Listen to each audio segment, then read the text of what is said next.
राजस्थान के रण में आज बीजेपी जारी करेगी अपना संकल्प पत्र। जेपी नड्डा, अमित शाह, गडकरी समेत बीजेपी नेताओं की फौज करेगी धुआंधार प्रचार। वहीं मल्लिकार्जुन खड़गे और राहुल गांधी भी कांग्रेस के लिए संभालेंगे मोर्चा। मध्य प्रदेश और छत्तीसगढ़ में थमा चुनावी शोर। एमपी की सभी 230 सीटों और छत्तीसगढ़ की बाकी बची 70 सीटों के लिए कल डाले जाएंगे वोट। मतदान की अंतिम तैयारियों में जुटा चुनाव आयोग। तेलंगाना में बीआरएस विधायक नल्ला मोथु भास्कर राव के घर और दफ्तर पर आयकर विभाग के छापे। इस चुनाव में बीआरएस ने मिर्याल गुड़ा से भास्कर राव को फिर से बनाया है उम्मीदवार।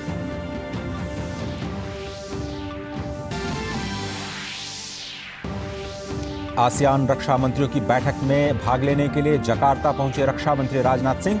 क्षेत्रीय और अंतर्राष्ट्रीय सुरक्षा से जुड़े मसलों पर करेंगे बात।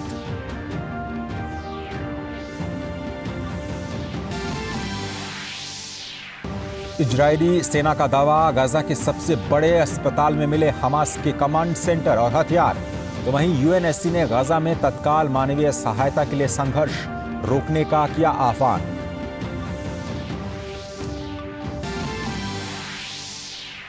और 12 साल बाद आईसीसी क्रिकेट विश्व कप के फाइनल्स में पहुंचा भारत। सेमीफाइनल में न्यूजीलैंड को 70 रनों से दी मात। आज दूसरे सेमीफाइनल में दक्षिण अफ्रीका और ऑस्ट्रेलिया की होगी भिड़ंत। नमस्कार, समाचारों में आप सभी का स्वागत है। मैं हूं अजय मिश्र। सबसे पहले बात चुनावी राज्यों की।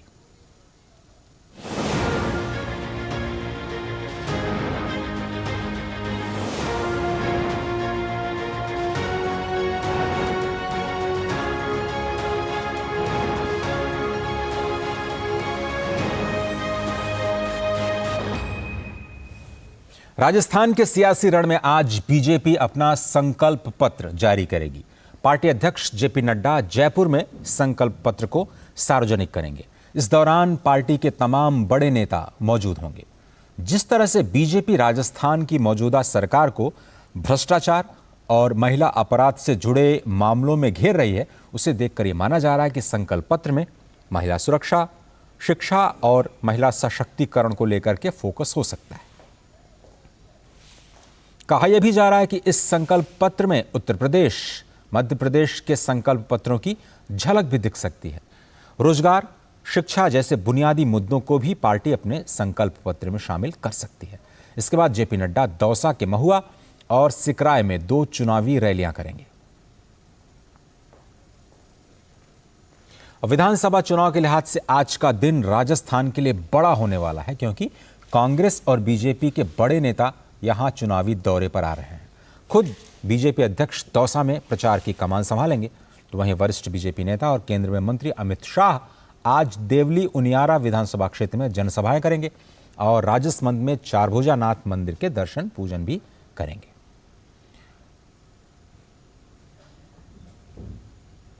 इसके बाद राजसमंद में ही कुंभलगढ़ और भीम विधानसभा सीटों पर मौजूदा बीजेपी प्रत्याशी के लिए वो चुनावी रैली करेंगे। साथ ही साथ आज यूपी के सीएम योगी आदित्यनाथ भी अजमेर जिले के दौरे पर रहेंगे। पीपलदा, केशोरापाटन, केकड़ी और पुष्कर में वो सभाएं करेंगे। जयपुर और अलवर जिले में भी वो सभाएं करेंगे। वहीं कांग्रेस की बात करें तो अशोक गहलोत जहां राजस्थान को गारंटियां दे रहे हैं, तो वहीं कांग्रेस अध्यक्ष मल्लिकार्जुन खड़गे और राहुल गांधी भी आज राजस्थान के रण में प्रचार अभियान में तेजी लाएंगे। राजस्थान की सभी 200 सीटों पर 25 नवंबर को चुनाव होना है। और राजस्थान विधानसभा चुनाव में कांग्रेस के अधिकृत प्रत्याशियों के खिलाफ चुनाव लड़ने वाले कांग्रेस नेताओं को पार्टी से 6 वर्ष के लिए निष्कासित कर दिया गया। कांग्रेस के प्रदेश प्रभारी सुखजिंदर सिंह रंधावा ने ऐसे 49 नेताओं पर अनुशासनात्मक कार्रवाई की है। प्रदेश की 44 विधानसभा सीटों पर ये बागी चुनाव मैदान में पार्टी के अधिकृत प्रत्याशी के सामने ही चुनाव मैदान में उतर पड़े। इन्हें हाल ही में पार्टी ने अंतिम मौका दिया था कि वो अधिकृत प्रत्याशियों के समर्थन में आए। इस बीच राजस्थान चुनाव से पहले कथित लाल डायरी के इन 4 पन्नों को सार्वजनिक कर उदयपुर वाटी से शिवसेना उम्मीदवार और गहलोत सरकार में मंत्री रहे राजेंद्र सिंह गुड़ा ने सियासत में भूचाल ला दिया। इन पन्नों में मुख्यमंत्री अशोक गहलोत के बेटे वैभव गहलोत के हवाले से लिखा गया है कि उनके पिता अशोक गहलोत हर बार वापस सरकार नहीं बना पाते और इस बार भी उनकी सरकार बुरी तरह से हारेगी और उसका कारण भी वे स्वयं हैं। इस बीच बीजेपी ने लाल डायरी के पन्ने सार्वजनिक होने पर अशोक गहलोत सरकार पर निशाना साधा है। हालांकि मुख्यमंत्री अशोक गहलोत इसे एक साजिश करार दे रहे हैं। मध्य प्रदेश की बात करें तो वहां पर फिलहाल 7.5 लाख सरकारी कर्मचारियों और अधिकारियों को केंद्र के बराबर महंगाई भत्ता नहीं मिल पाएगा। दरअसल राज्य सरकार के सरकारी कर्मचारियों का महंगाई भत्ता 4% बढ़ाने की चुनाव आयोग से अनुमति मांगी गई थी, लेकिन आयोग ने सरकार को इसकी अनुमति नहीं दी है। ऐसे में अब सरकारी कर्मचारियों को महंगाई भत्ते के लिए चुनाव परिणाम आने तक इंतजार ही करना पड़ेगा। मुख्यमंत्री शिवराज सिंह चौहान ने 2 दिन पहले सोशल मीडिया पर जानकारी देते हुए बताया था कि राज्य सरकार के कर्मचारियों का महंगाई भत्ता 4% बढ़ाने की अनुमति चुनाव आयोग से मांगी गई है, लेकिन इसकी इजाजत फिलहाल चुनाव आयोग ने नहीं दी। मध्य प्रदेश में विधानसभा चुनाव के सुचारू संचालन के लिए चुनाव आयोग ने अपनी तैयारियां पूरी कर ली हैं। इसके तहत एक एयर एम्बुलेंस और 2 हेलीकॉप्टर्स आज से आकस्मिक सेवाओं के लिए तैनात किए जा रहे हैं। एक एयर एम्बुलेंस मतदान दिवस से पहले आज सुबह 11 बजे से दोपहर 4 बजे तक गोंदिया में तैनात होगी। उसके बाद इसे गोंदिया से रवाना किया जाएगा, जो कल मतदान संपन्न होने तक जबलपुर में उपलब्ध रहेगी। इसके बाद एयर एम्बुलेंस गोंदिया के लिए रवाना हो जाएगी। इसी प्रकार से एक हेलीकॉप्टर अगले 2 दिनों के लिए बालाघाट में रखा जाएगा। एक दूसरे हेलीकॉप्टर को भोपाल में पूरे समय के लिए उपलब्ध रखा जाएगा। एयर एम्बुलेंस और हेलीकॉप्टर का उपयोग आवश्यकता होने पर किसी भी प्रकार की आकस्मिक सेवाओं के लिए किया जाएगा।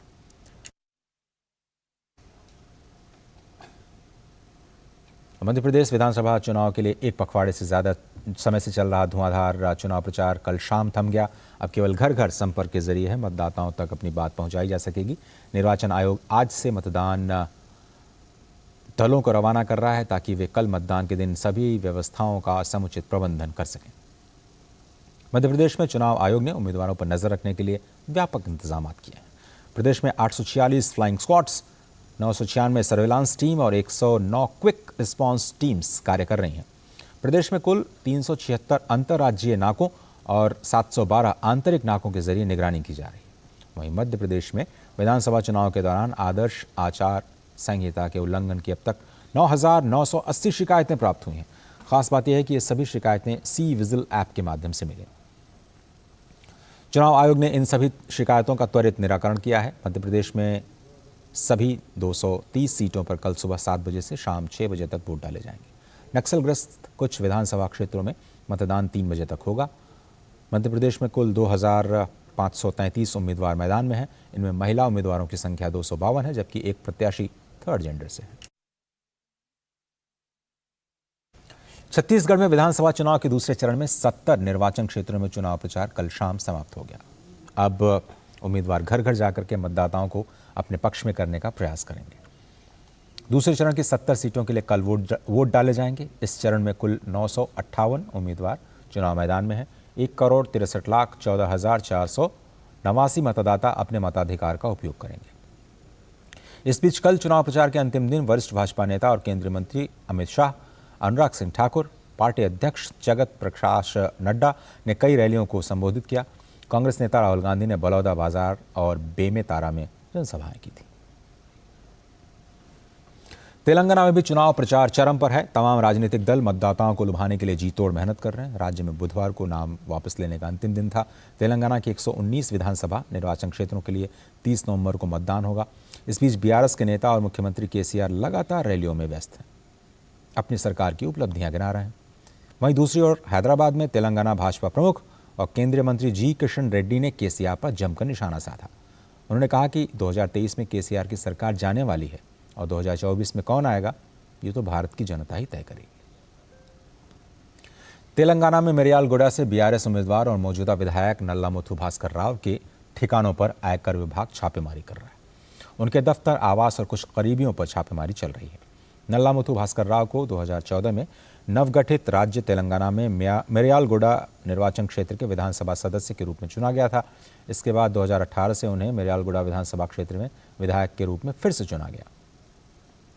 इससे पहले आयकर विभाग ने हैदराबाद में तेलंगाना की मंत्री सविता इंदिरा रेड्डी के रिश्तेदारों के आवास पर भी तलाशियां ली थी। और आपको सीधे प्रसारण के लिए चलते हैं तीसरे ऑडिट दिवस पर, जहां संबोधित कर रही हैं सीएजी गिरीश चंद्र मुर्मू। अपने संवैधानिक दायित्व के पूरा करने के साथ साथ वैश्विक सुप्रीम ऑडिट इंस्टीट्यूशन समुदाय के बीच नेतृत्व की बड़ी भूमिका निभाई है। हमारे हॉलमार्क प्रोडक्ट जिसे हम सभी स्टेक होल्डर जानते हैं वो हमारी ऑडिट रिपोर्ट है। ये रिपोर्ट सुशासन के बढ़ाने, संसद और राज्य विधानसभाओं के प्रति कार्यपालिका की जवाबदेही, पारदर्शिता और कुशल कार्यान्वयन सुनिश्चित करने में सहायता करती है। हमारे संगठन के ठोस प्रयास के परिणाम स्वरूप 2022-23 के दौरान सरकारी गतिविधियों के सभी पहलुओं का शामिल करने वाली 183 ऑडिट रिपोर्ट संसद और राज्य विधानसभा में प्रस्तुत की गई। जैसा कि हम सभी जानते हैं, देश भर में डिजिटल गवर्नेंस के क्षेत्र में महत्वपूर्ण प्रगति एवं बदलाव हुए हैं।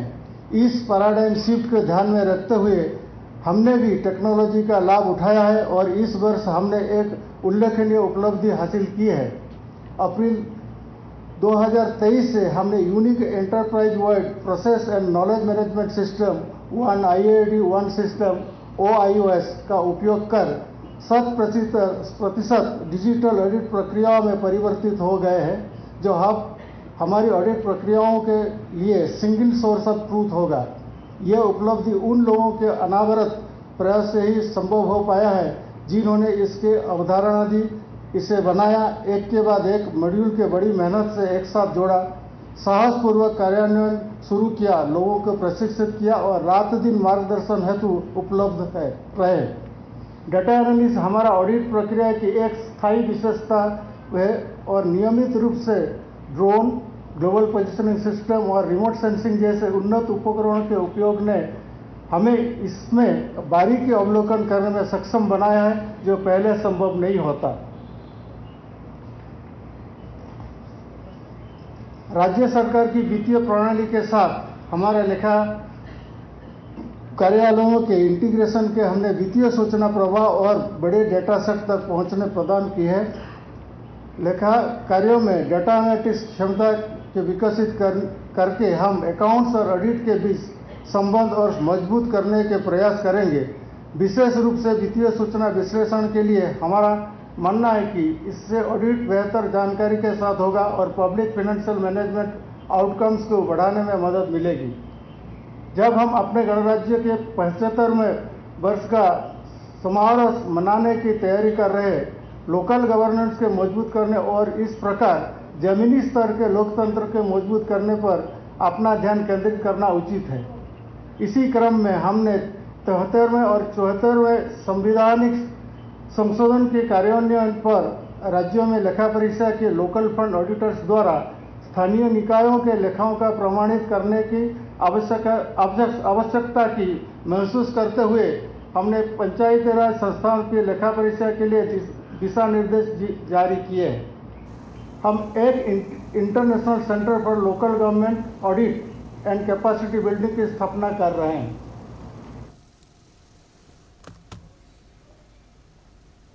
अब क्या देख रहे हो पापा? तुम कहते हो ना कि स्टॉक मार्केट में बहुत सोच समझकर इन्वेस्ट करना चाहिए, बस थोड़ा सा ज्ञान ले रहा हूं। किससे? हर एक स्टॉक्स एक्सपर्ट है, मस्त एजुकेशनल वीडियोस बनाता है और अच्छी इन्वेस्टमेंट की टिप्स भी देता है। पापा इन वीडियोस पे ना जाएं, अपना रिसर्च खुद करें या सेबी रजिस्टर्ड इन्वेस्टमेंट एडवाइजर से संपर्क करें। एजुकेशन के नाम पर कुछ इन्फ्लुएंसर्स अक्सर इन्वेस्टर को मिसगाइड करते हैं, नुकसान आपका होगा।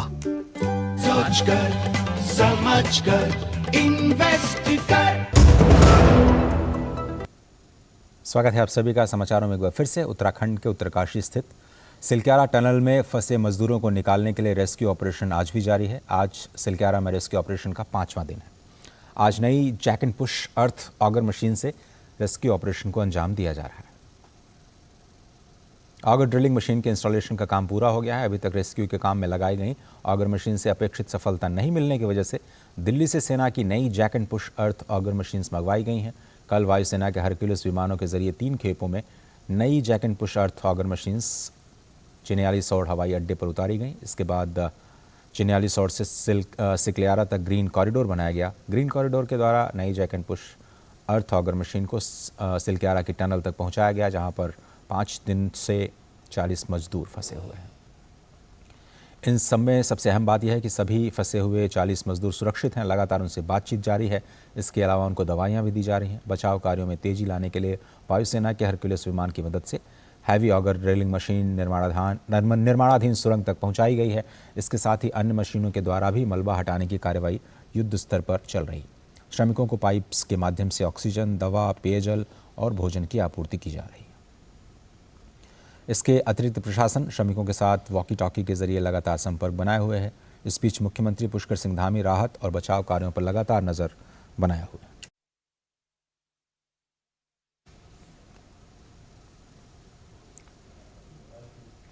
ऑपरेशन युद्ध स्तर पे है, बिल्कुल लगे हुए। हमारे पूरे शासन प्रशासन का हमारे साथ सपोर्ट है।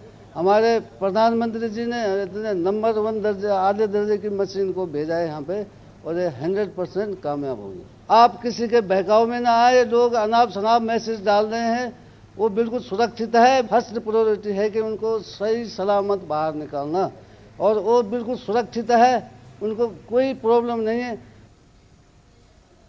केंद्रीय सड़क परिवहन और राजमार्ग राज्य मंत्री जनरल वीके सिंह ने उत्तरकाशी सुरंग हादसे में रेस्क्यू ऑपरेशन का निरीक्षण किया। सिलक्यारा टनल में फंसे मजदूरों को निकालने के लिए रेस्क्यू ऑपरेशन लगातार जारी है।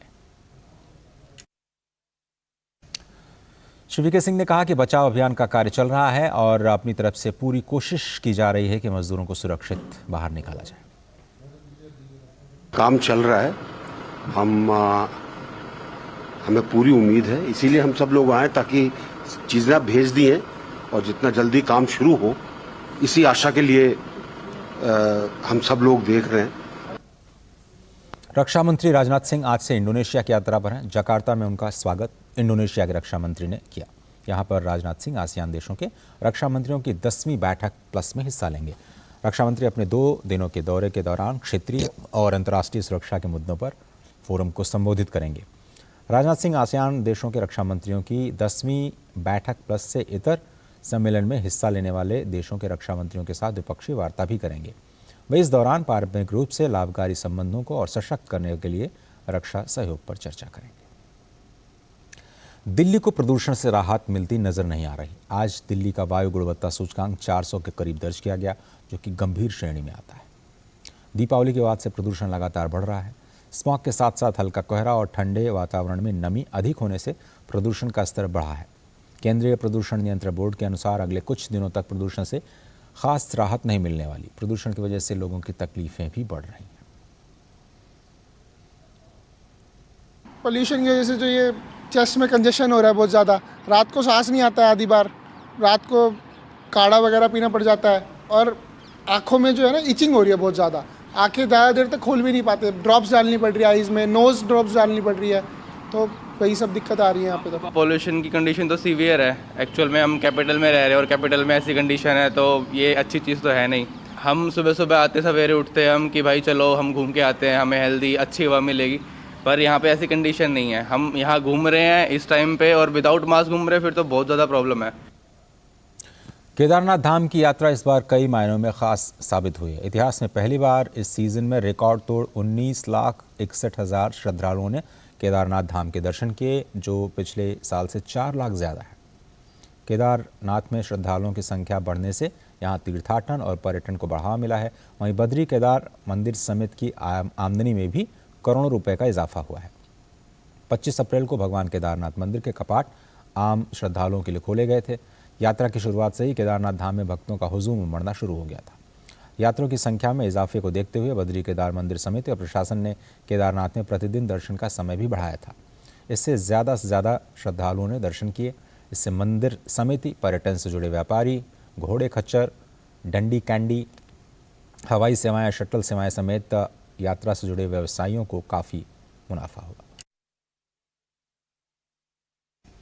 धर्मनगरी काशी के फूलों की खुशबू अब विदेशों में भी महकेगी। सब्जी और फलों के साथ साथ फूलों के किसान भी अब एक्सपोर्टर बन रहे हैं।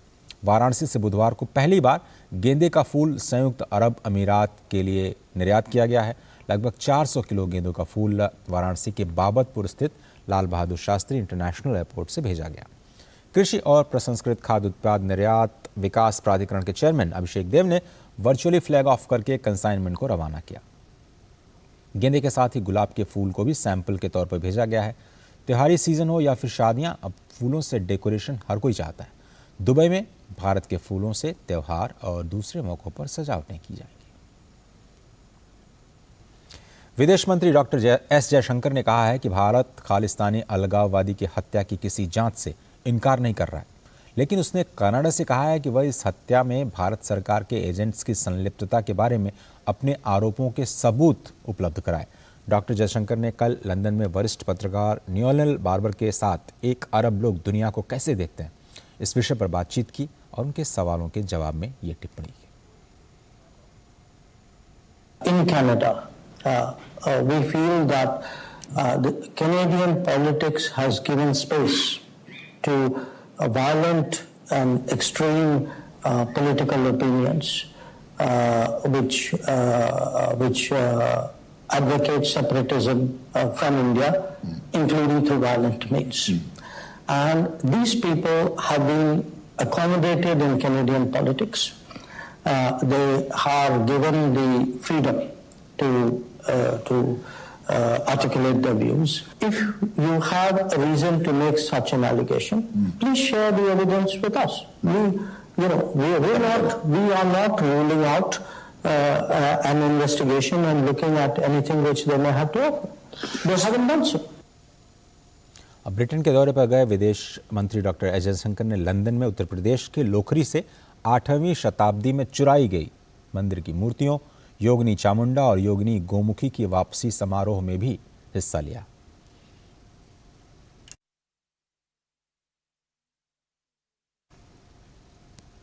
केंद्रीय वाणिज्य और उद्योग मंत्री पीयूष गोयल अमेरिका के दौरे पर हैं। उन्होंने यूट्यूब के सीईओ नील मोहन के साथ मुलाकात की है। पीयूष गोयल ने इस बात पर चर्चा की कि कैसे भारत यूट्यूब के लिए एक बड़ा अवसर प्रस्तुत कर सकता है।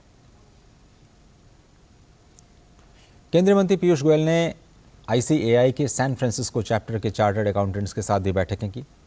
बैठक में इस बात पर प्रकाश डाला गया कि कैसे चार्टर्ड अकाउंटेंट्स अपने कौशल और नेटवर्क के साथ भारत अमेरिका आर्थिक साझेदारी को और मजबूत करने में अपना योगदान दे सकते हैं। श्री पीयूष गोयल ने माइक्रॉन टेक के CEO और अध्यक्ष संजय मेहरोत्रा के साथ भी मुलाकात की। इस दौरान सेमीकंडक्टर को लेकर के चर्चा हुई। इस बात पर भी जोर दिया गया कि कैसे भारत का बढ़ता सेमीकंडक्टर इकोसिस्टम व्यापक अवसर प्रस्तुत करता है।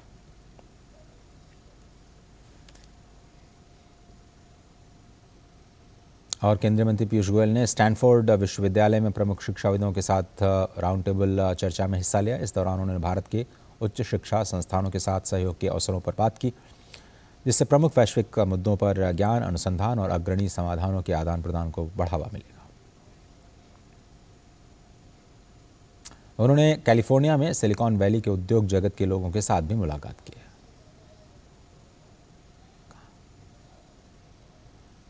और अब आपको सीधे प्रसारण के लिए चलते हैं, जहां पर राष्ट्रपति द्रौपदी मुर्मू संबोधित कर रही हैं तीसरे ऑडिट दिवस के अवसर पर। प्रत्येक सदस्य को बहुत बहुत बधाई देती।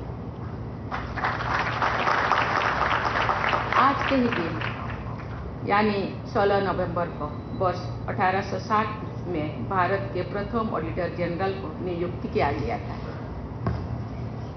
इस तरह देश की वर्तमान ऑडिट व्यवस्था के पीछे 160 वर्षों से भी लंबी अवधि की विरासत विद्यमान है।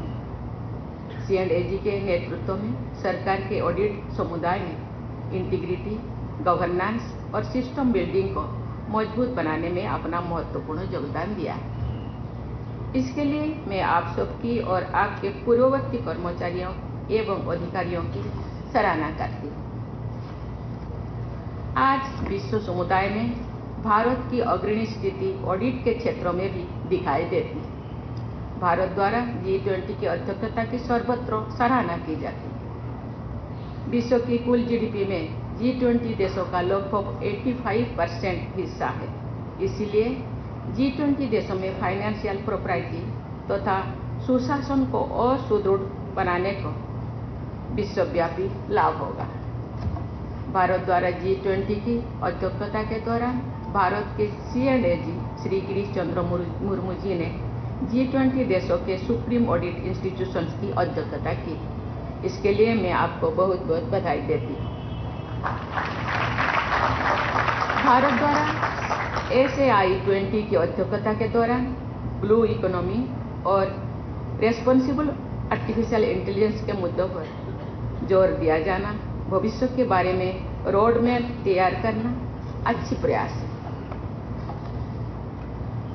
अन्य अंतर्राष्ट्रीय मंचों पर भी भारत का C&AG संस्थान अग्रणी भूमिका निभा रहा है। सुप्रीम ऑडिट इंस्टीट्यूशंस का मार्गदर्शन करना भारत के C&AG संस्थान के global leader in public sector auditing बने रहने के विजन के सर्वथा अनुरूप है। एक्सटर्नल ऑडिटर के रूप में भारत के C&AG द्वारा यूनाइटेड नेशन से जुड़े अनेक महत्वपूर्ण संस्थानों का ऑडिट किया गया है। अन्य अनेक प्रतिष्ठित अंतर्राष्ट्रीय संस्थान ऑडिट के लिए भारत की C&AG की टीम की सेवाएं प्राप्त करते हैं। ये C&AG टीम की विश्व स्तरीय क्षमता का प्रमाण है। मुझे ये जानकर प्रसन्नता हुई है कि इस टीम द्वारा अनेक देशों को ऑडिट के क्षेत्र में सक्षम बनाने के लिए सहयोग प्रदान किया जा रहा है। मुझे विश्वास है आप सब फाइनेंशियल ऑडिट, कंप्लायंस ऑडिट तथा परफॉर्मेंस ऑडिट के क्षेत्र में विश्व के अन्य सुप्रीम ऑडिट इंस्टीट्यूशन के लिए नई प्रतिमान और आदर्श स्थापित करेंगे।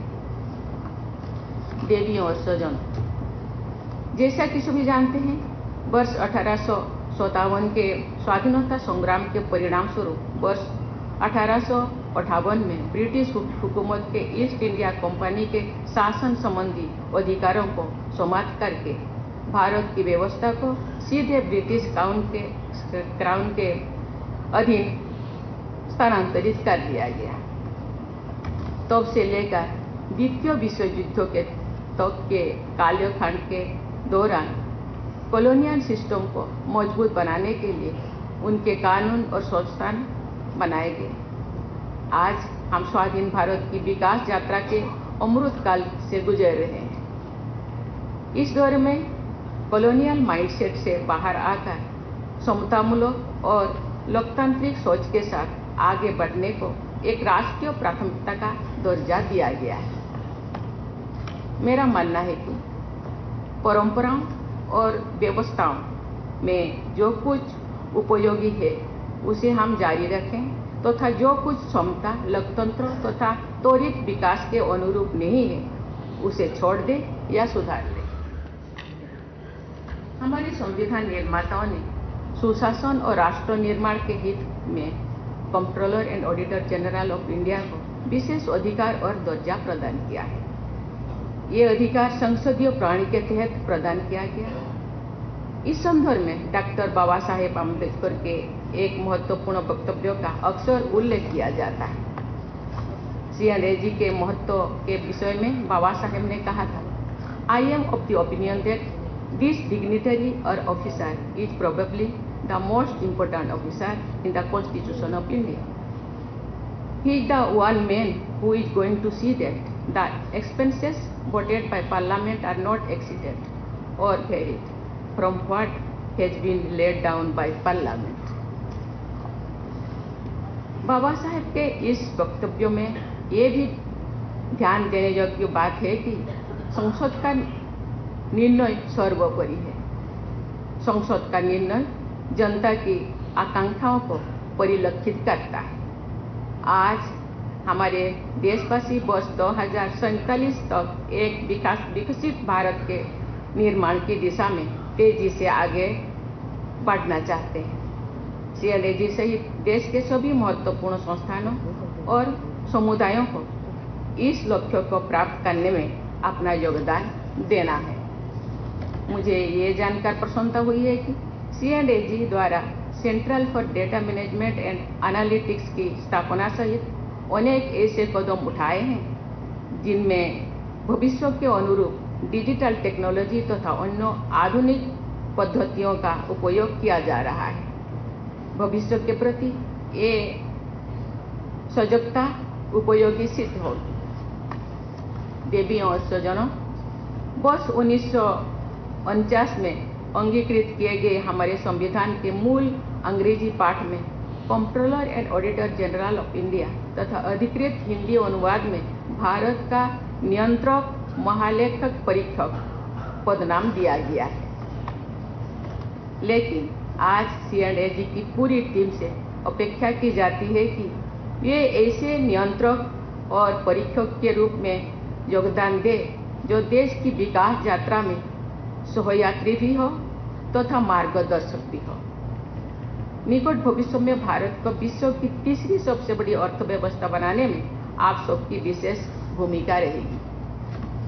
वैश्विक प्रतिस्पर्धा से युक्त आज की बाजार व्यवस्था का प्रभाव सभी संस्थानों एवं उद्यमों में के लिए प्रासंगिक है। नैतिकता पर आधारित प्रतिस्पर्धा की क्षमता देश के सभी उद्यमों एवं कार्यकलापों में निरंतर बढ़नी चाहिए। फाइनेंशियल प्रोप्राइटी तथा लीगलिटी सुनिश्चित करते हुए एक्सीलरेटेड ग्रोथ एंड डेवलपमेंट के राष्ट्रीय लक्ष्यों को प्राप्त करने की दिशा में आने वाली अवरोधों को दूर करना C&AG सहित सुशासन के लिए जिम्मेदार प्रत्येक संस्था एवं व्यक्ति के प्रभावी योगदान की कसौटी। मैं चाहूंगी कि ऑडिटर को आलोचक नहीं बल्कि सुशासन का सूत्रधार समझा जाए, ऐसा मार्गदर्शक समझा जाए जिसकी स्क्रूटिनी से सही राह पर चलने की सीख मिलती है। मुझे विश्वास है भारत की नई प्रतिष्ठा, नई आकांक्षाओं और नई लक्ष्यों के अनुरूप C&AG की टीम सदैव तत्पर रहेगी तथा नैतिकतापूर्ण त्वरित विकास को बल प्रदान करेगी। मैं आप सबके स्वर्णिम भविष्य की मंगल कामना करती हूँ। जय हिंद, जय भारत।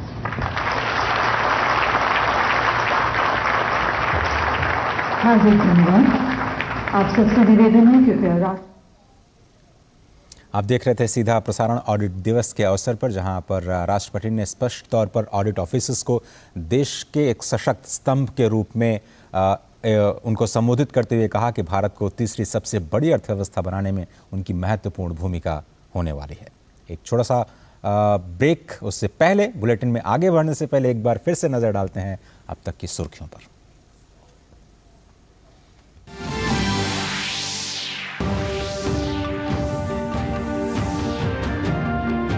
अमित शाह, गडकरी समेत बीजेपी नेताओं की फौज करेगी धुआंधार प्रचार, तो वहीं मल्लिकार्जुन खड़गे और राहुल गांधी भी कांग्रेस के लिए संभालेंगे मोर्चा।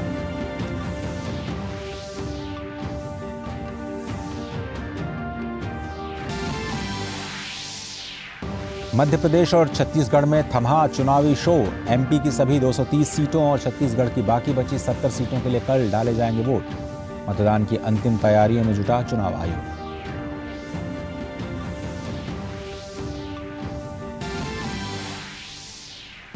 तेलंगाना में बीआरएस विधायक नल्ला मोथू भास्कर राव के घर पर और दफ्तर पर आयकर विभाग के छापे। इस चुनाव में बीआरएस ने मिर्यालगुड़ा से भास्कर राव को फिर से बनाया है उम्मीदवार।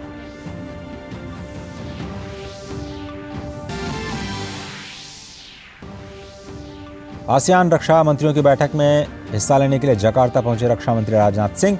क्षेत्रीय और अंतर्राष्ट्रीय सुरक्षा से जुड़े मसलों पर करेंगे बातचीत।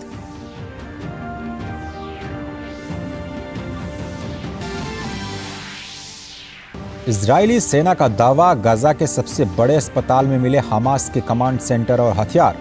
तो वहीं यूएनएससी ने गाजा में तत्काल मानवीय सहायता के लिए संघर्ष रोकने का किया आह्वान।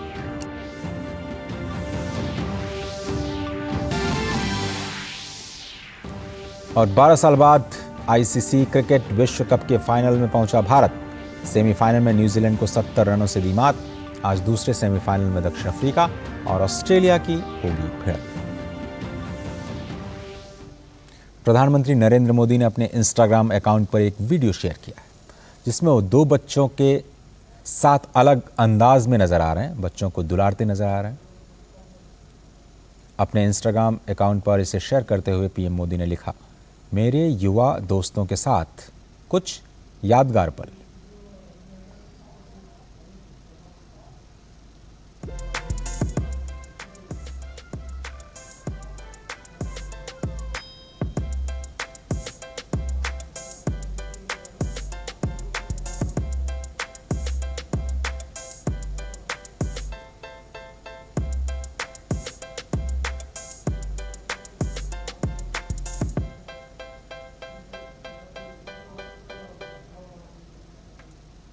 और केंद्रीय मंत्री किरेन रिजिजू आज से 18 नवंबर तक मालदीव के दौरे पर रहेंगे। किरेन रिजिजू मालदीव के नवनिर्वाचित राष्ट्रपति मोहम्मद मुइज़्ज़ू के शपथ ग्रहण समारोह में भारत का प्रतिनिधित्व करेंगे।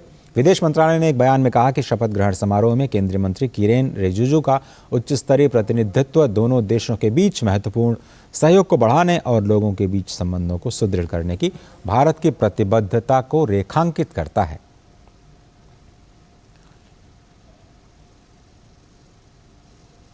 भारतीय वायुसेना 23 और 24 नवंबर को अंबाला छावनी वायुसेना केंद्र पर एयर शो का आयोजन करेगी। एयर शो के दौरान सूर्य किरण और आकाश गंगा की टीम वायुसेना के विमानों के साथ आकाश में अपने कौशल का प्रदर्शन करेंगी। वायुसेना ने एयर शो के लिए सभी आवश्यक व्यवस्थाएं कर ली हैं। सुरक्षा के मद्देनजर वायुसेना केंद्र के आसपास ड्रोन उड़ाने पर रोक के लिए धारा 144 के तहत आदेश जारी किए जा चुके हैं।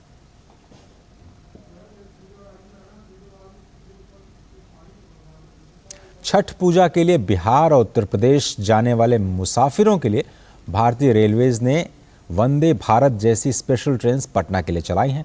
वहीं नई दिल्ली रेलवे स्टेशन पर मुसाफिरों के लिए पंडाल्स बनाए गए हैं, जिसमें टिकट काउंटर्स, फूड स्टॉल, सहायता केंद्र और पूछताछ केंद्र बनाए गए हैं। टेलीविजन सेट्स पर मुसाफिर जहां क्रिकेट का आनंद उठा रहे हैं, वहीं छठी मैया के गीतों से भी माहौल भक्तिमय हो चला है।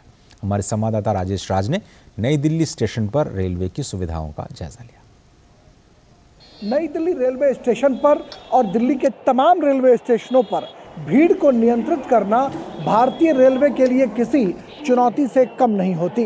लेकिन भारतीय रेल ने छठ पूजा के मौके पर जहां एक तरफ स्पेशल ट्रेनों का परिचालन सुनिश्चित किया है, जिसमें वंदे भारत, गति शक्ति और राजधानी स्पेशल जैसी ट्रेनें चलाई जा रही हैं, वहीं नई दिल्ली रेलवे स्टेशन पर पंडाल बनाए गए हैं और तमाम जो सुविधाएं हैं वो वहां पर देने की कोशिश की गई है, ताकि ट्रेन छूटने की स्थिति में या इंतज़ार करने की स्थिति में मुसाफिरों को बहुत ज़्यादा परेशानियों का सामना न करना पड़े। पंडाल का क्या है नज़ारा, आपको दिखाते हैं नई दिल्ली रेलवे स्टेशन पर।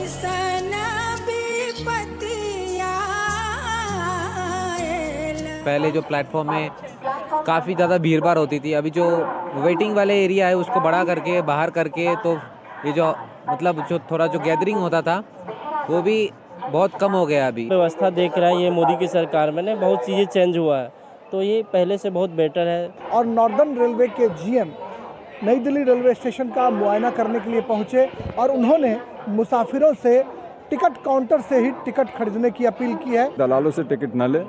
अभी टिकट के बहुत आप देख रहे हैं, बहुत सारे एडिशनल खिड़की काउंटर्स भी हमने खोले हैं। यूटीएस ऐप में भी आप बुक कर सकते हैं, तो बहुत तरीके हैं, दलाल से टिकट न ले। नई दिल्ली रेलवे स्टेशन पर मुसाफिरों को छठ पूजा के मौके पर अपने गंतव्य तक पहुंचने के लिए भारतीय रेल ने एक से बढ़कर एक व्यवस्थाएं की हैं। एक तरफ जहां टेलीविजन के स्क्रीन लगाए गए हैं, जिस पर लोग छठी मैया के गीतों का आनंद उठा रहे हैं।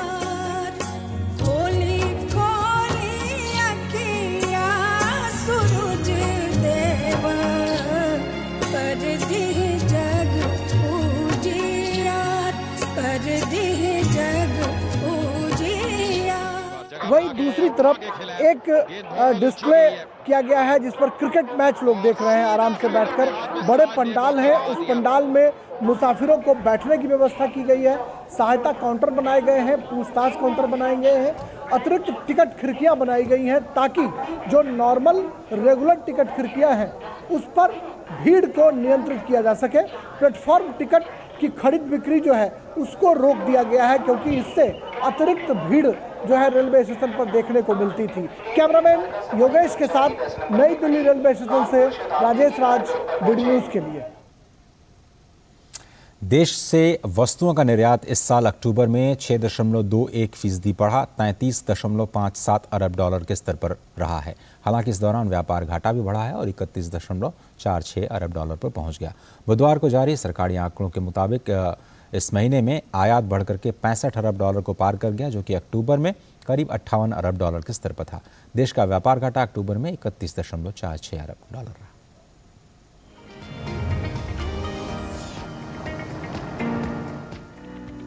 वाणिज्य मंत्रालय ने अक्टूबर महीने के लिए देश से होने वाले वैश्विक व्यापार के आंकड़े जारी किए हैं। आंकड़ों में कहा गया है कि वैश्विक मुश्किलों के बावजूद अक्टूबर महीने में वस्तुओं का निर्यात पिछले 11 महीनों में सबसे ज्यादा गति 6.2% बढ़कर के 33.6 अरब डॉलर पर पहुंच गया है। ताज़ा आंकड़ों के मुताबिक अक्टूबर महीने में वस्तुओं और सेवाओं का कुल निर्यात 9.4% बढ़ा और 62.26 बिलियन डॉलर रहा। बीते साल अक्टूबर महीने में कुल निर्यात 57 बिलियन डॉलर के स्तर पर था। अक्टूबर महीने में आयात का आंकड़ा 79 बिलियन डॉलर के करीब रहा, जो अक्टूबर 2022 में 71 बिलियन डॉलर के मुकाबले 11% ज्यादा है। अच्छी खबर यह भी है कि अप्रैल-अक्टूबर के दौरान कुल व्यापार घाटे में 36% की कमी आई।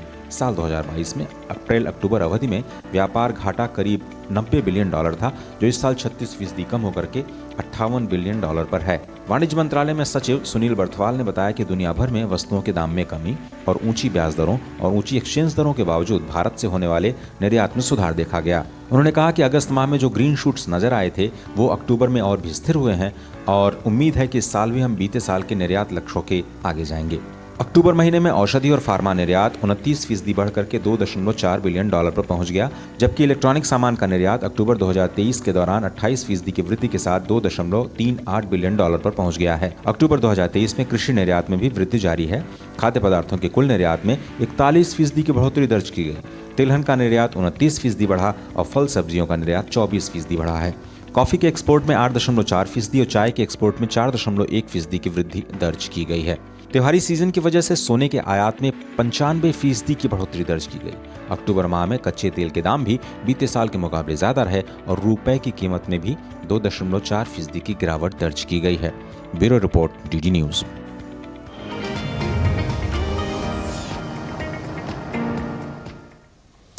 इजराइल की सेना ने गाजा के सबसे बड़े अल शिफा अस्पताल पर नियंत्रण हासिल कर लिया है। इजरायली अस्पताल के नीचे तहखाने में हमास के कमांड सेंटर के होने और भारी मात्रा में हथियार मिलने का भी दावा किया गया है। इजराइल की सेना ने अस्पताल परिसर में स्थित एक इमारत से स्वचालित हथियार, ग्रेनेड, गोला बारूद और फ्लैक जैकेट मिलने का एक वीडियो भी जारी किया है।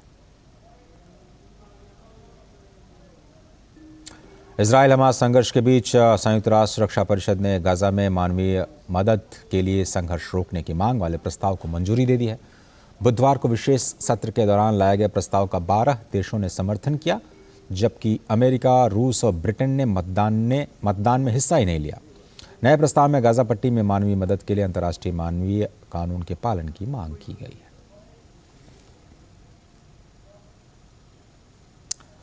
बांग्लादेश में आम चुनाव की घोषणा कर दी गई है। मुख्य चुनाव आयुक्त ने बुधवार को घोषणा की कि 7 जनवरी को नई संसद चुनने के लिए मतदान कराया जाएगा। बांग्लादेश के इतिहास में यह इस तरह की पहली घोषणा थी। आम चुनाव की घोषणा ऐसे समय की गई है जब विपक्षी बांग्लादेश नेशनलिस्ट पार्टी और उसके सहयोगी दल पारदर्शी चुनाव कराने के लिए अंतरिम सरकार की मांग करते हुए हिंसक विरोध प्रदर्शन कर रहे हैं।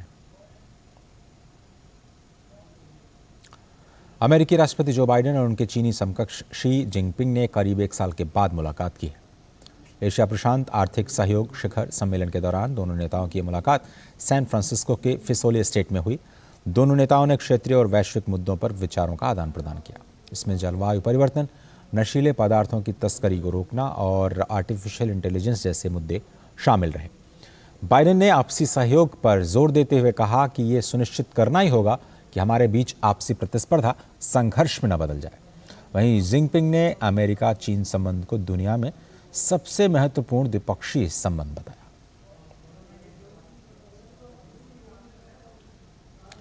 ब्रिटेन के प्रधानमंत्री ऋषि सुनक ने आपातकालीन कानून पर जोर देते हुए कहा कि सरकार आपातकालीन कानून लाएगी जो पुष्टि करेगा कि रवांडा एक सुरक्षित देश है।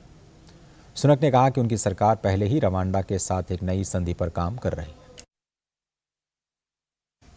उन्होंने उम्मीद जताते हुए कहा कि अगले साल तक प्रवासियों को रवांडा भेजने वाली उड़ानें शुरू कर दी जाएंगी। और अब बात वर्ल्ड कप क्रिकेट की। कल मोहम्मद शमी ने कमाल कर दिया। 1-2 नहीं बल्कि शमी ने 7 ऐसे विकेट चटकाए जिसने भारत को 12 साल बाद फाइनल्स में पहुंचा दिया। न्यूजीलैंड को 70 रनों से हराकर भारत अब तीसरी बार वर्ल्ड चैंपियन बनने से महज एक कदम दूर है। कोहली ने भी इस मैच में मास्टर ब्लास्टर सचिन तेंदुलकर का रिकॉर्ड तोड़ डाला। जीत के रथ पर सवार टीम इंडिया ने मुंबई के वानखेड़े में सेमीफाइनल मुकाबले में टॉस जीता और पिच और कंडीशंस को ध्यान में रखते हुए बल्लेबाजी का फैसला लिया। कप्तान रोहित शर्मा और शुभमन गिल ने तेज शुरुआत दी। रोहित और शुभमन ने छठे ओवर में टीम के स्कोर को 50 के पार पहुंचा दिया। रोहित शर्मा ने आक्रामक पारी खेली और 29 गेंदों पर 4 चौके और 4 छक्के की मदद से 47 रन बनाए। खतरनाक होती जा रही इस पार्टनरशिप को तोड़ा टिम साउदी ने, जिन्होंने 47 पर रोहित को विलियमसन के हाथों कैच करवाया। रोहित के आउट होने के बाद शुभमन गिल ने तेजी से रन बनाते हुए अपना अर्धशतक पूरा किया। गिल 79 पर रिटायर्ड हर्ट हुए, लेकिन कोहली जमे रहे और श्रेयस अय्यर के साथ उन्होंने 163 रन की साझेदारी की। कोहली ने इतिहास रचते हुए अपना शतक पूरा किया। इसी के साथ कोहली वनडे क्रिकेट में सबसे ज्यादा 50 शतक लगाने वाले बल्लेबाज भी बन गए। वो 117 रन बनाकर आउट हुए। दूसरे छोर पर श्रेयस अय्यर ने भी शतक पूरा किया। श्रेयस ने 105 रन बनाए। भारत ने निर्धारित 50 ओवर में 4 विकेट पर 397 रन का स्कोर किया। कीवी टीम के सामने 398 रन का लक्ष्य था और टीम ने तेज शुरुआत भी की, लेकिन मोहम्मद शमी ने 13 के स्कोर पर डेवन कॉनवे को चलता किया।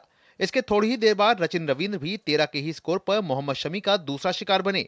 हालांकि इसके बाद केन विलियमसन और डेरिल मिशेल के बीच तीसरे विकेट के लिए 181 रन की मजबूत साझेदारी आई। मिशेल ने इस बीच 85 गेंदों पर शतक भी लगाया, लेकिन यहीं से गेम एक बार फिर पलट गया। मोहम्मद शमी ने पहले 69 पर केन विलियमसन को और उसके बाद टॉम लैथम को 0 पर चलता कर कीवी टीम को एक बार फिर से दबाव में ला दिया। हालांकि इसके बाद एक बार फिर कीवी टीम ने वापसी की और डेरिल मिशेल और ग्लेन फिलिप्स के बीच 5वें विकेट के लिए 75 रन की साझेदारी सामने आई, जिसे तोड़ने का काम किया जसप्रीत बुमराह ने ग्लेन फिलिप्स को 41 के स्कोर पर आउट किया। डेरिल मिचेल की शानदार पारी 134 रन पर समाप्त हुई, जिन्हें मोहम्मद शमी ने आउट किया। इस विकेट के बाद न्यूजीलैंड की टीम दोबारा वापसी नहीं कर पाई। न्यूजीलैंड की पूरी टीम 327 रन पर सिमट गई और भारत ने मुकाबले को 70 रन से अपने नाम कर लिया। एक तरफा मुकाबला भले ही ना हो, लेकिन टीम इंडिया ने न्यूजीलैंड के खिलाफ सेमीफाइनल में एक बार फिर से डोमिनेट किया। विराट कोहली और मोहम्मद शमी क्यों बड़े मैच के खिलाड़ी हैं, उन दोनों ने एक बार फिर से दिखाया। 2011 विश्व कप के बाद टीम इंडिया ने पहली बार वर्ल्ड कप के फाइनल में प्रवेश किया है। कैमरामैन जयशंकर के साथ अभिषेक महाजन, वानखेड़े स्टेडियम से डीडी न्यूज के लिए। न्यूजीलैंड के खिलाफ सेमीफाइनल भारत के तेज गेंदबाज मोहम्मद शमी का शानदार प्रदर्शन देखने को मिला। मोहम्मद शमी ने अपनी धारदार गेंदबाजी से टीम को जीत दिलाने में अहम भूमिका अदा की। इस पारी के दौरान उन्होंने कई रिकॉर्ड्स अपने नाम दर्ज किए। क्रिकेट विश्व कप 2023 के सेमीफाइनल में भारत की जीत में सबसे अहम भूमिका तेज गेंदबाज मोहम्मद शमी की रही। मोहम्मद शमी ने न्यूजीलैंड के खिलाफ धारदार गेंदबाजी करते हुए 7 विकेट चटकाकर मुकाबला भारत के नाम करने में अपनी खास भूमिका अदा की। शमी के इस शानदार प्रदर्शन की तारीफ प्रधानमंत्री नरेंद्र मोदी ने भी की। प्रधानमंत्री ने एक्स पर अपने संदेश में लिखा, आज का सेमीफाइनल मुकाबला शानदार व्यक्तिगत प्रदर्शन की वजह से और भी खास हो गया। गेंदबाज मोहम्मद शमी की शानदार गेंदबाजी क्रिकेट प्रेमियों की आने वाली पीढ़ियां याद रखेंगी। अच्छा खेले शमी। न्यूजीलैंड के खिलाफ गेंदबाजी करते हुए मोहम्मद शमी ने 7 विकेट चटकाकर न सिर्फ क्रिकेट प्रेमियों का दिल जीता, बल्कि अपने नाम कई रिकॉर्ड भी दर्ज कर लिए। शमी इस विश्व कप में तीसरी बार 5 या उससे अधिक विकेट लेकर किसी एक विश्व कप में ऐसा करने वाले पहले गेंदबाज बन गए। शमी ने टूर्नामेंट के इतिहास में चौथी बार 5 या उससे अधिक विकेट झटके हैं। इस मामले में उन्होंने 3 बार 5 या उससे अधिक विकेट लेने वाले मिचेल स्टार्क को पीछे छोड़ दिया है। मोहम्मद शमी वनडे में भारत के लिए 7 विकेट लेने वाले पहले गेंदबाज बन गए। उन्होंने वनडे में सर्वश्रेष्ठ प्रदर्शन के मामले में स्टुअर्ट बिन्नी का रिकॉर्ड तोड़ दिया। इसके अलावा शमी विश्व कप में सर्वश्रेष्ठ प्रदर्शन करने वाले भारतीय गेंदबाज भी बने। उन्होंने आशीष नेहरा को पीछे छोड़ा। नेहरा ने 2003 में इंग्लैंड के खिलाफ डरबन में 23 रन देकर 6 विकेट झटके थे। मोहम्मद शमी ने विश्व कप में 795 गेंद फेंककर 50 विकेट हासिल किए। वे सबसे कम गेंदों में 50 विकेट लेने वाले गेंदबाज भी बन गए। उन्होंने इस मामले में मिचेल स्टार्क का रिकॉर्ड तोड़ा। मोहम्मद शमी ने 17 पारियों में ही 50 विकेट झटक लिए। सबसे कम पारियों में 50 विश्व कप विकेट लेने वाले गेंदबाज के मामले में भी वे पहले स्थान पर आ गए। इस मामले में भी उन्होंने मिचेल स्टार्क को पीछे छोड़ दिया। स्टार्क ने 19 पारियों में 50 विकेट लिए थे। मोहम्मद शमी के इस बेहतरीन प्रदर्शन ने टीम को फाइनल में पहुंचाने में अहम भूमिका निभाई है। भारतीय क्रिकेट प्रेमियों को उम्मीद है कि शमी की धारदार गेंदबाजी फाइनल में भी देखने को मिलेगी। Sports desk, DD news. Cricket विश्व कप में आज दूसरा सेमीफाइनल मुकाबला खेला जाएगा। अंक तालिका में दूसरे नंबर पर दक्षिण अफ्रीका और तीसरे स्थान पर काबिज 5 बार की चैंपियन ऑस्ट्रेलिया की टीम कोलकाता के ईडन गार्डन्स में भिड़ेगी। लीग स्तर में दोनों टीमों का प्रदर्शन लगभग एक समान रहा है। दोनों टीमों के बीच लीग स्तर पर खेले गए मुकाबलों में दक्षिण अफ्रीका का पलड़ा भारी है। इस मैच में दक्षिण अफ्रीका ने ऑस्ट्रेलिया को हराने में सफलता हासिल की थी। आज के मुकाबले में ऑस्ट्रेलिया के पास 6वीं बार फाइनल्स में पहुंचने का मौका होगा, तो वहीं अफ्रीकी टीम की नज़र पहली बार विश्व कप के फाइनल्स में अपनी जगह बनाने पर। केंद्रीय मंत्री हरदीप सिंह पुरी ने बुधवार को हॉकी इंडिया सीनियर महिला अंतर विभागीय राष्ट्रीय चैंपियनशिप का उन्होंने उद्घाटन किया। इस दौरान उन्होंने टूर्नामेंट की ट्रॉफी अनावरण भी की और दिल्ली के शिवाजी स्टेडियम पर आयोजित हो रहे इस टूर्नामेंट में 8 टीमें हिस्सा ले रही। टूर्नामेंट का फाइनल्स मुकाबला 21 नवंबर को खेला जाएगा। हॉकी इंडिया सीनियर महिला अंतर विभागीय राष्ट्रीय चैंपियनशिप का आयोजन दिल्ली के शिवाजी स्टेडियम में हो रहा है। 7 दिन तक चलने वाले इस टूर्नामेंट का उद्घाटन केंद्रीय मंत्री हरदीप सिंह पुरी ने हॉकी स्टिक से गेंद को गोल पोस्ट में डालकर की। इस दौरान केंद्रीय मंत्री ने टूर्नामेंट की ट्रॉफी का अनावरण भी किया। कार्यक्रम के दौरान उन्होंने टूर्नामेंट में हिस्सा लेने आए खिलाड़ियों का उत्साहवर्धन करते हुए कहा कि पीएम मोदी के नेतृत्व में देश में खेल का विकास तेजी से हुआ है। मोदी जी के दायित्व संभालने के बाद व्हाट इज द चेंज, मुझे लगता है तीन चार मेजर चीजें हैं। एक तो जो भी हमारा इकोसिस्टम है, उस इकोसिस्टम को हर लेवल पे एवरी लेयर उससे सपोर्ट मिल रहा है। ट्रेनिंग फैसिलिटीज में इम्प्रूवमेंट है और हमारे जो एथलीट्स हैं वो भी अपना जो उनका टैलेंट है उसको बाहर आने में, उसको कम्पिटिटिव स्पिरिट जो उनकी है वो आगे आ रही है। देश की अर्थव्यवस्था बढ़ रही है। स्पोर्टिंग एक्टिविटीज के लिए, CSR के लिए सब जगह बहुत पॉजिटिव फॉरवर्ड मूवमेंट हो रही है। वहीं इंडियन ऑयल के अध्यक्ष श्रीकांत माधव वैद्य ने कहा कि देश में स्पोर्ट्स का इकोसिस्टम बेहतरीन स्थिति में है। उन्होंने कहा कि ये टूर्नामेंट खिलाड़ियों को एक मंच देता है जहां से अच्छे खिलाड़ी निकलेंगे। जो देश में जो स्पोर्ट्स का जो इकोसिस्टम बन रहा है और बन गया है वो बहुत ही बेहतरीन तरीके से चल रहा है। जिस तरह से हमारे एशियन गेम्स में जिस तरह से इंडिया ने परफॉर्म किया, 107 medal, one of the highest. उसके बाद पैरा गेम्स हुए, पैरा एथलीट्स, उसमें भी एक बेहतरीन परफॉर्मेंस हुआ था भारत का। तो अभी भारत पूरी is on the move, not only economic power house बन रहा है बट स्पोर्ट्स में भी एक बड़ा ये बन रहा है। तो उसी तौर ये जो हमारा टीम्स हैं, 8 टीम्स, हमें पूरी उम्मीद है कि इसमें से एक ऐसी टीम बनेगी। अभी हमारी नज़र तो ओलंपिक्स पे है, जो पेरिस ओलंपिक्स होने वाले हैं, तो हम एक बेहतरीन टीम पेरिस ओलंपिक्स के लिए खड़ी करेंगे। इस टूर्नामेंट में अलग अलग विभाग से 8 टीमें हिस्सा ले रही हैं। प्रतियोगिता में हिस्सा लेने वाले खिलाड़ी भी मानते हैं कि उन्हें इस टूर्नामेंट में बहुत कुछ सीखने को मिलेगा। हम लोग बहुत एक्साइटेड हैं और पूरा तैयार हैं।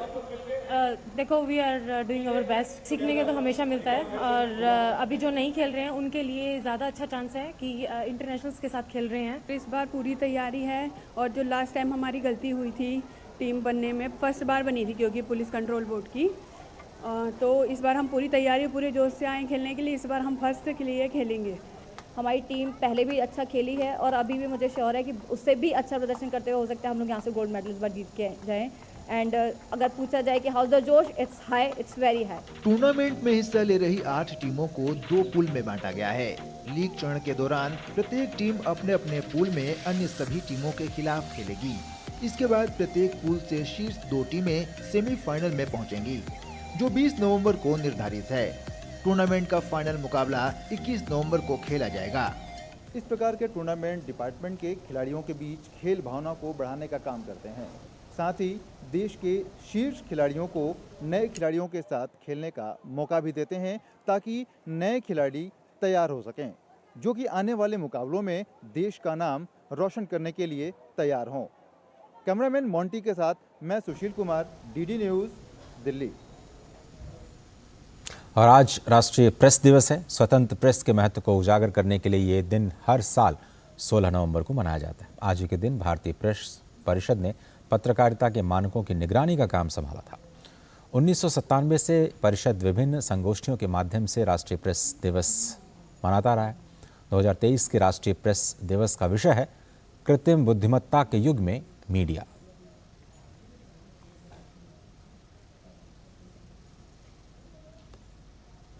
नई दिल्ली में चल रहे भारत अंतर्राष्ट्रीय व्यापार मेले में केंद्रीय वाणिज्य और उद्योग राज्य मंत्री सोम प्रकाश ने जीआई पवेलियन का उद्घाटन किया। वहीं सीबीडीटी के अध्यक्ष नितिन गुप्ता ने आयकर विभाग के पंडाल का उद्घाटन किया। मेले में कर्नाटक के पंडाल में 2 लाख रुपए की साड़ी भी आकर्षण का केंद्र बनी हुई है। मेले में इस बार झारखंड फोकस स्टेट के रूप में हिस्सा ले रहा है। पेश है ये रिपोर्ट। दिल्ली के प्रगति मैदान में चल रहे 42वें भारत अंतर्राष्ट्रीय व्यापार मेले में जीआई पवेलियन में देश भर के एक से बढ़कर एक उत्पाद देखे जा सकते हैं। इस पवेलियन का केंद्रीय वाणिज्य और उद्योग राज्य मंत्री सोम प्रकाश ने उद्घाटन किया। यहाँ जितेंद्र प्रजापति जहाँ निजामाबाद की ब्लैक पॉटरी लाए हैं, तो वहीं मध्य प्रदेश के सुरेश कुमार धुर्वे गोंद पेंटिंग। इसी तरह बहुत से भौगोलिक पहचान रखने वाले उत्पादों समेत लद्दाख के शेयरिंग नामग्याल भी लद्दाख श्रिंक्सकोस यानी लकड़ी पर नक्काशी को यहाँ प्रदर्शित कर रहे हैं। वाणिज्य और उद्योग राज्य मंत्री सोम प्रकाश जी ने जीआई पवेलियन का उद्घाटन किया। बात करते हैं। ये 42nd एडिशन है इंटरनेशनल ट्रेड का, जिसमें बहुत बड़े लेवल पर पार्टिसिपेशन हुई है। जीआई टैग का पहली बार इतने लेवल पर ये पार्टिसिपेशन हुई है, जहाँ पे लाइव डेमोन्स्ट्रेशन भी दिया जा रहा है और सारे जीआई टैग यहाँ पे पार्टिसिपेट कर रहे हैं। 2022 से जो जीआई टैग मिले सभी इसमें पार्टिसिपेट कर रहे हैं। बहुत अच्छा है। केंद्रीय प्रत्यक्ष कर बोर्ड के अध्यक्ष नितिन गुप्ता ने आयकर विभाग के पंडाल का उद्घाटन किया। यहाँ आयकर संबंधित तमाम जानकारियां प्रदान की गई हैं। इस वर्ष लगभग 7 करोड़ 85 लाख या उससे अधिक रिटर्न आ चुके हैं और हमारा जो हमने जो लास्ट टाइम डेटा दिया था उसमें लगभग 11% की बढ़ोतरी है। तो टैक्स पेयर्स, नए टैक्स पेयर्स भी आ रहे हैं। जब हमने 31 जुलाई के बाद डेटा दिया था उसमें लगभग 55 लाख नए टैक्स पेयर्स का इजाफा था। मेले में कर्नाटक के पंडाल में एक ऐसा भी स्टॉल है जहां 2 लाख रुपए की कांजीवरम साड़ियां देखी जा सकती है। जी हां, गन्ना मूर्ति पिछले 27 सालों से कांजीवरम साड़ियां लेकर व्यापार मेले में आ रहे हैं और दिल्ली में मिलने।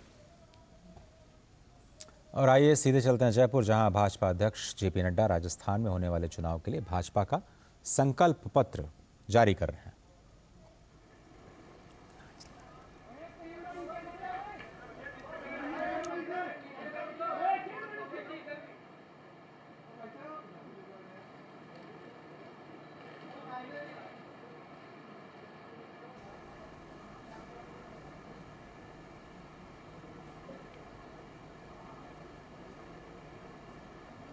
आप सभी का बहुत बहुत धन्यवाद। शालीनता व संघर्ष की अद्भुत मिसाल जो संगठन में अनुशासन के परिचायक हैं, विश्व की सबसे बड़ी राजनीतिक पार्टी के राष्ट्रीय अध्यक्ष श्री जेपी नड्डा जी से विनम्र निवेदन करती हूं कि आप हम सभी को संबोधित करें।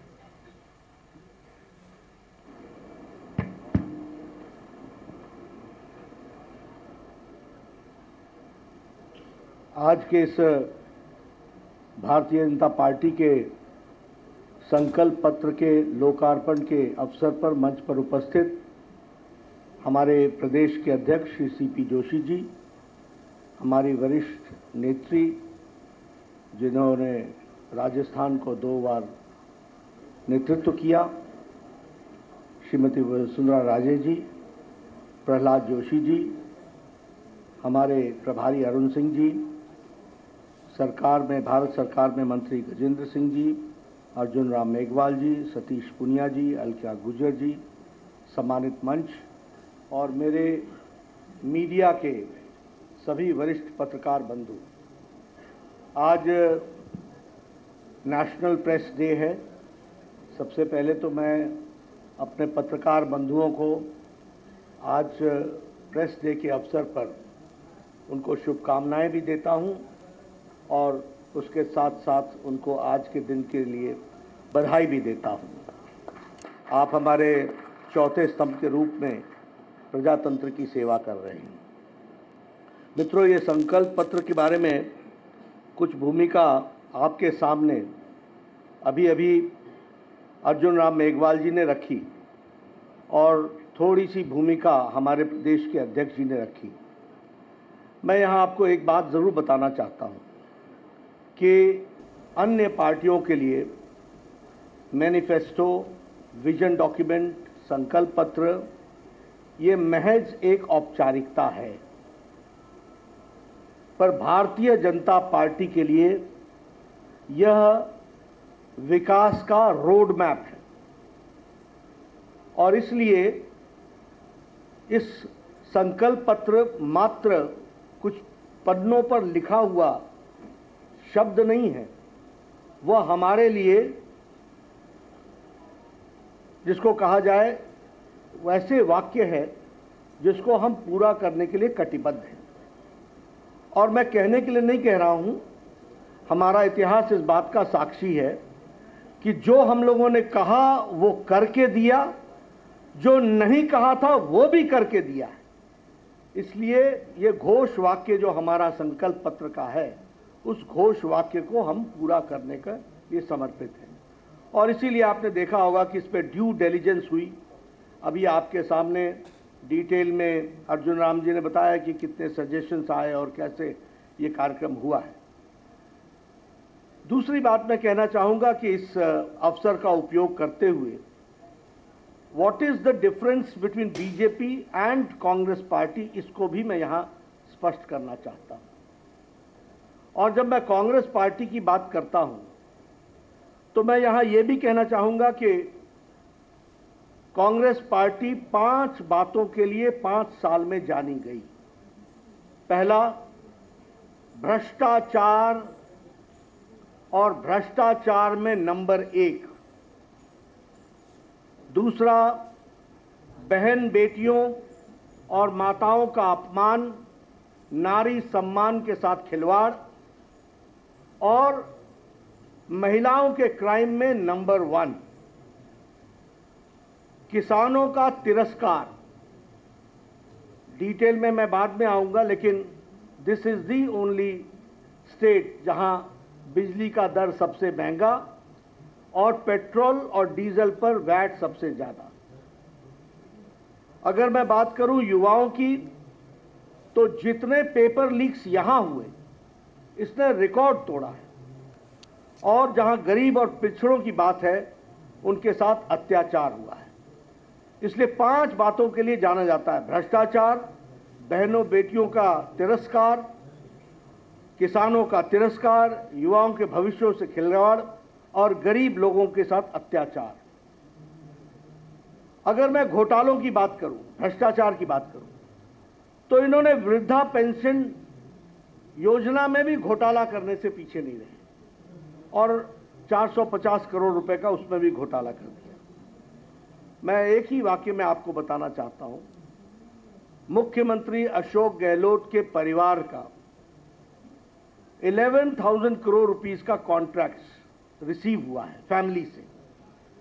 ये बताता है कि कांग्रेस किस तरीके से परिवारवाद, वंशवाद, भ्रष्टाचार इनको बढ़ाती है और अशोक गहलोत उसका एक सैंपल है। जल जीवन स्कैम, जल जीवन जेब भरो स्कैम बन गया और लगभग 20,000 करोड़ रुपए का उसमें घोटाला हुआ। अगर मैं बहन बेटियों की बात करूं तो 10,92,000, nearly 11 lakh cases have been registered against women in last 5 years, 5 सालों में। एनसीआरबी के रिकॉर्ड में राजस्थान रेप में नंबर 1 पर है और national crime bureau record bureau इस बात को पुष्टि करता है। उसी तरीके से लास्ट फ्यू मंथ्स में, यानी 2-3 महीने में 118 माइनर रेप केसेस हुए। और अगर किसानों की बात करें तो कर्जमाफी आपको मालूम है, उसमें वादा खिलाफी हुई। लगभग 19,400 किसानों की भूमि को कुर्क किया गया है। फर्टिलाइजर स्कैम, उसमें अशोक गहलोत जी के ब्रदर ने, भाई ने सब्सिडाइज फर्टिलाइजर को एक्सपोर्ट किया। ये नए नए तरीके, नए नए आयाम के भ्रष्टाचार हमको देखने को मिल रहे हैं। उसी तरीके से पेपर लीक्स में REET रीट का पेपर लीक ये जग जाहिर है और लगभग हर साल 3 paper leak average, on an average 3 paper leak Rajasthan ने पिछले 5 वर्षों में विटनेस किया है। गरीबों की बात करें तो दलितों पर, हमारे अनुसूचित जाति भाइयों पर और अनुसूचित जनजाति भाइयों पर 8000 केसेस रजिस्टर हुए हैं। और उसी तरीके से यहाँ पर असहिष्णुता, स्यूडो सेकुलरिज्म के नाम पर कुछ लोगों के पूज्य स्थान पर बुलडोजर चलाना और कुछ लोगों को सर तन से जुदा होने के लिए नारे और रैली करने के साथ साथ उसको बढ़ावा देना, यह भी हम लोगों ने राजस्थान। स्पष्ट तौर पर आज संकल्प पत्र जारी करते हुए जेपी नड्डा कहते हुए कि राजस्थान में जो भ्रष्टाचार है और महंगाई है वो बड़ा विषय है। युवाओं के लिए रोजगार और जो पेपर्स लीक किए गए हैं वो एक काफ़ी बड़ा खतरा। 11,000 करोड़ रुपए का गंभीर आरोप लगाते हुए कि परिवार को कॉन्ट्रैक्ट मिले अशोक गहलोत के। संकल्प पत्र की जो डिटेल्स हैं वो लगातार हम आपको बुलेटिन से बताते रहेंगे। फिलहाल इस बुलेटिन में सिर्फ इतना ही। दीजिए इजाज़त। नमस्कार।